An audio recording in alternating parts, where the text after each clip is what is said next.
হ্যাঁ দিচ্ছি। তো আমরা শপিং করে বাড়ি চলে এসেছি।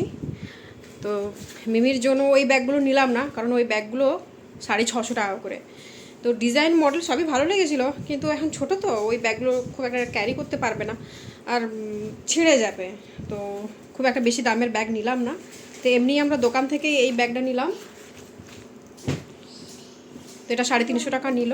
তো এটাই এখন চলুক, তারপরে যখন ক্লাস 1 2 এসব যাবে ক্লাসে, তখন ভালো ব্যাগ কিনে দেবো। তো আপাতত এই ব্যাগ তো আর ও বইবে না, আমাকেই বইতে হবে। যাই হোক, এই ব্যাগটাই নিলাম। তো এটাই এখন শুধু থাকবে, জলের বটল একটা থাকবে, ছোটো একটা টিফিন বক্স থাকবে, ব্যাস। ওটাই ও কাঁধে করে নিয়ে যাবে। তো ও তো নিয়ে তো যাবে না, আমাকেই নিয়ে যেতে হবে, নিয়ে আসতে হবে। তো আরও অনেক কিছু ওর জন্য নিয়েছি, কয়েকটা টি শার্ট, হট প্যান্ট এসব নিয়েছি স্কুলে শুধু যাওয়ার জন্য। তো সেগুলো এক এক করে দেখাবো।